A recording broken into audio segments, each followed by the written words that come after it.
घटनाक्रम हुआ है, जिस बात को लेकर के यहाँ पर आगरा में तलवारें लहराई गई, बंदूकें भी लहराई गई, डंडे वो लहराए गए।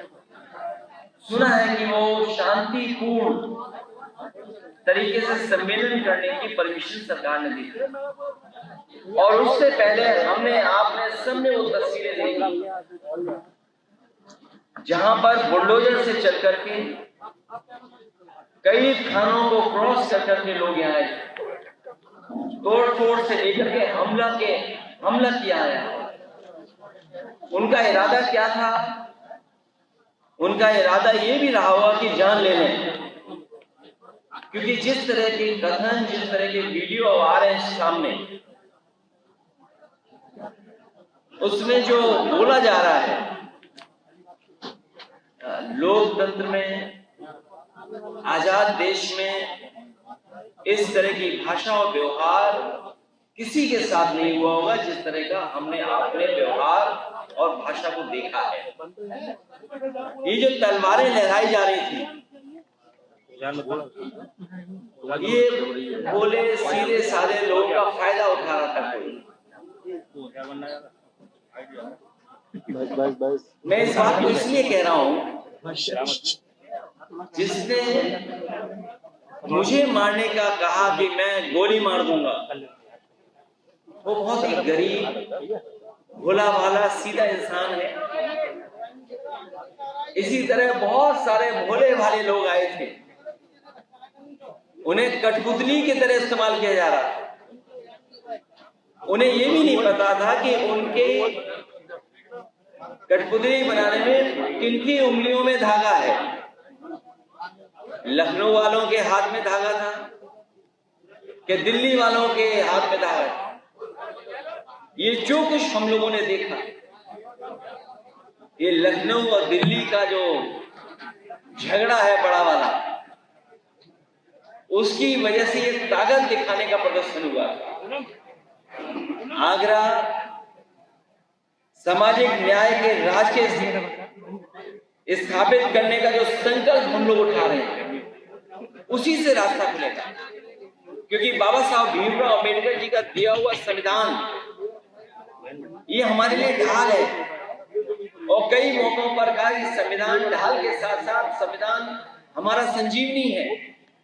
और अभी तक तो बाबा साहब भीमराव अम्बेडकर जी का संविधान हमारे सम्मान को, हमारे हक को, हमारे अधिकार को बचाते आया है। वही हमारा ढाल बनकर निकला है। इसलिए मैं कहना चाहता हूं, सामाजिक न्याय का राज स्थापित करने का जो संकल्प हम सब लोगों ने उठाया है, उसके लिए हम आज से आगरा को सामाजिक न्याय की पीड़ितात्मक राजधानी के रूप में स्वीकार करने की घोषणा करते हैं। क्योंकि आगरा जैसी जगह पर ही संकल्प लेना हम समाजवादियों के लिए बड़ी बात है। आगरा पीढ़ी के मान सम्मान के संघर्ष का नया कुरुक्षेत्र बन करके निकला है। और हमारे पीडीए के सम्मान और पीडीए से जुड़े हुए लोगों को बहुत बार अपमानित होना पड़ता है। समय समय पे हम लोगों ने अपमानित महसूस किया, अपमानित हुए हैं।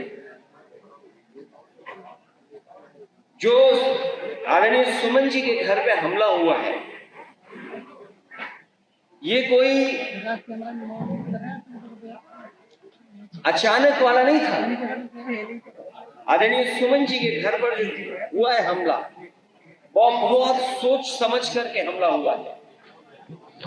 बहुत सोच समझ करके तैयारी के साथ हमला किया गया। ये कोई सुनने में आ रहा है, जो सुनने में आ रहा है, हो सकता है वो बात आप लोगों तक मुझसे पहले पहुंच गई हो। योगी जी की निगरानी में उनके एक सलाहकार और कुछ इंडिपेंडेंट स्वजातीय एमएलए जो राजस्थान के थे, इंडिपेंडेंट एमएलए को लखनऊ के एक बड़े होटल में बुलाया गया था।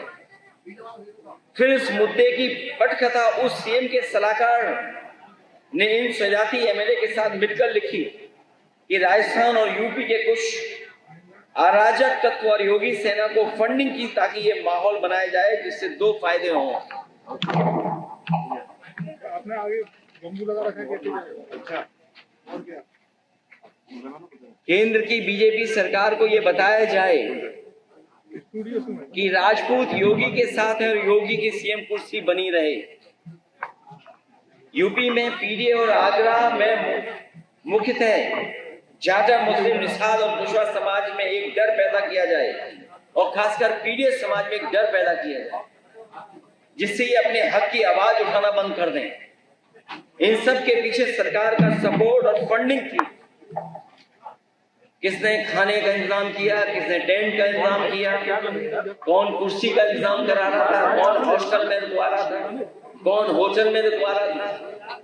इस सब के पीछे सरकार का सपोर्ट और फंडिंग है।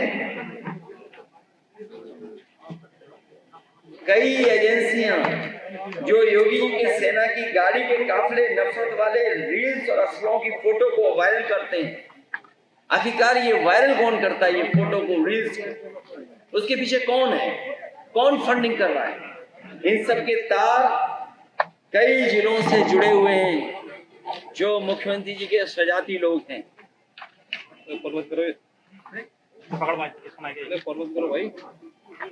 और मैं इसलिए कहता हूं कि सरकार पिछड़े दलितों और अल्पसंख्यकों को डराना चाहती है।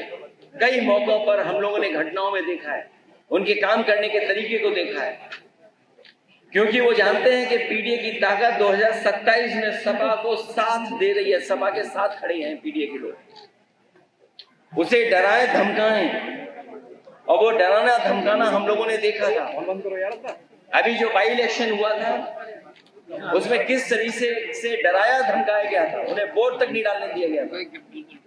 ये बड़ी साजिश थी। और मैं कुछ उदाहरण हाल के ही देना चाहता हूं, मैं पुराने उदाहरण कोई नहीं देना चाहता हूं। किस तरीके के सरकार का व्यवहार है डराने का, मैं वही उदाहरण कुछ देना चाहता हूं। हालांकि कुछ बातें जो घटनाएं हैं उसमें कुछ मिलकर के कुछ और फैसले हुए हैं, लेकिन जो घटनाएं हम लोगों ने देखी और हाल में हुई हैं, इलाहाबाद में एक दलित को जला के मार दिया गया क्योंकि उसने जाति विशेष के लोगों के गेहूं काटने से मना कर दिया। क्या आज के आजाद भारत में जहां बाबा साहब भीमराव अम्बेडकर जी का संविधान हो, वहां पर ऐसी घटनाएं होंगी कि अगर गेहूं के काटने के लिए मना कर दें तो उसकी जान ले लेंगे जला करके? कल आगरा में अभी कुछ दिन पहले और कई दिनों पहले, कई वर्षों पहले भी घटनाएं हुई। उन घटनाओं का मैं जिक्र नहीं करना चाहता हूं, कस्टोडियल डेथ की मैं जिक्र नहीं करना चाहता हूं, लेकिन कुछ दिन पहले आगरा में बारातियों और दूल्हे को घोड़ी से उतार के मारा क्योंकि वो बाबा साहेब अम्बेडकर जी का गाना बजा रहे थे। अगर गाना तेज था तो उसकी शिकायत की जा सकती है, लेकिन गाना आप क्या बजा रहे हैं नहीं बजा सकते हैं। और किस तरह का व्यवहार रहा। इसी तरह इटावा में निषाद युवक को उसके फेसबुक पोस्ट के लिए मारा और अभी तक कोई कार्रवाई नहीं हुई है। अभी हाल ही में फेसबुक पोस्ट लिख दिया।